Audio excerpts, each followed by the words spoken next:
The morning sun hit the cracked asphalt like it was trying to wake something that had been asleep for years, and for Rylan Mercer, that light felt almost cruel. He sat on his motorcycle helmet outside a rusted, forgotten garage at the edge of town, divorced, broke, and carrying the quiet weight of every wrong turn he had ever taken. This garage was not a dream or a plan, it was his last option, the final place his pride had allowed him to land.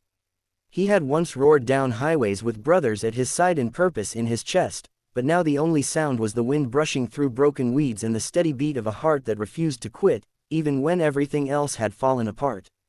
Before this story goes any further, if you believe that kindness, second chances, and quiet redemption still matter in this world, take a moment to like this video, leave a comment, share it with someone who needs hope, and subscribe to the channel Only Kindness.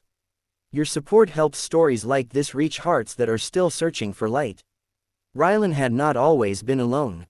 Years earlier, his life had been loud and fast, built around the road, the club, and a marriage he thought could survive anything. But love, like engines, needs care, and when pride replaces patience, even the strongest bonds crack.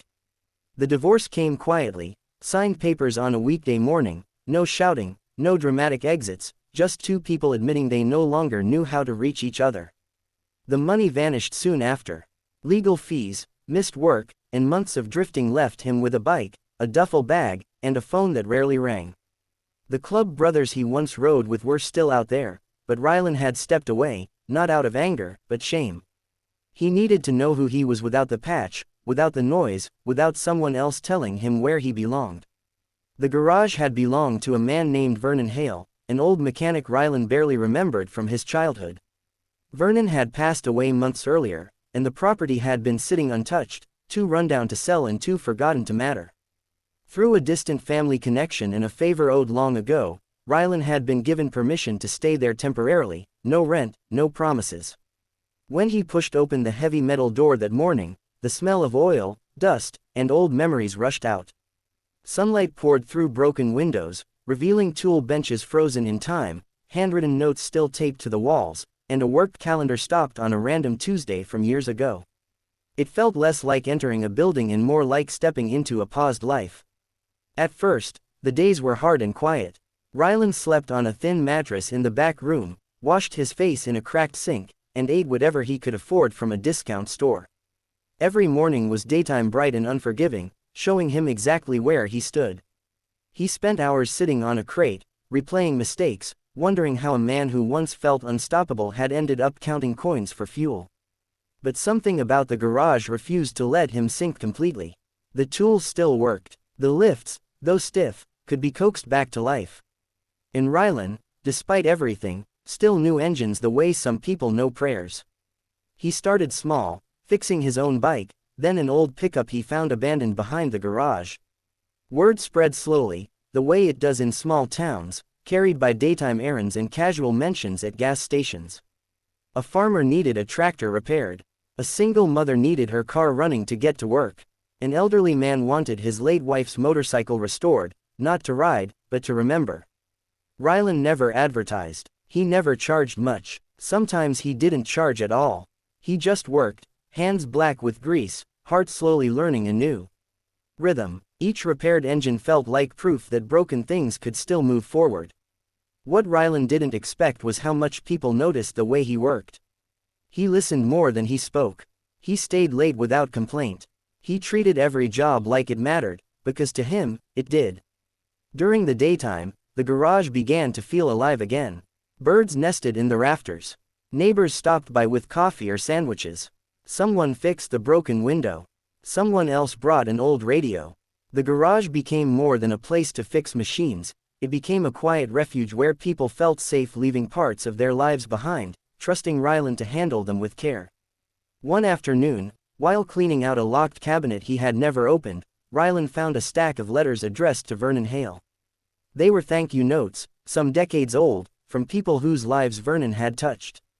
Stories of free repairs, quiet loans, second chances given without judgment. Rylan read them slowly, realizing the garage had never just been about engines. It had been about dignity. About helping people move forward when they were stuck. In that moment, standing in the warm daytime light with dust floating like memories around him, Rylan felt something shift. This place wasn't just shelter. It was a responsibility. The past still haunted him, especially when the nights came, but the days were changing him. He started volunteering his skills at the local high school shop class, teaching students who had been written off how to rebuild engines and confidence at the same time. He helped a struggling delivery driver keep his van running so his kids could eat. He fixed a veteran's motorcycle and listened to stories that sounded a lot like his own. Slowly, the shame that once defined him loosened its grip. He wasn't the man he used to be, but he was becoming someone better. Then came the letter that nearly broke him again.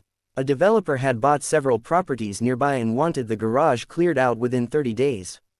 No negotiations, no extensions. Rylan sat alone on a folding chair, daytime sun pouring in, staring at the paper that threatened to erase everything he had rebuilt. Panic clawed at his chest. He had no savings, no backup plan. For a moment, the old urge to run returned. But before he could decide, people started showing up. One by one, they came with stories, signatures, and support. The farmer, the single mother, the students, the veterans. They spoke to the town council, raised funds, and demanded the garage be protected as a community workshop. Rylan never asked for help, but it came anyway. The council intervened, the developer backed off, and the garage was granted a long-term lease under a community program. When Rylan heard the news, he didn't celebrate loudly. He simply sat on the same crate where he had once counted his losses and let the relief wash over him. The garage wasn't just his second chance anymore. It belonged to everyone who believed broken didn't mean finished. As the months passed, Rylan's life stabilized. He wasn't rich, but he was steady. He wasn't alone, but he valued the quiet. During the daytime, sunlight still filled the garage, but now it felt warm instead of harsh.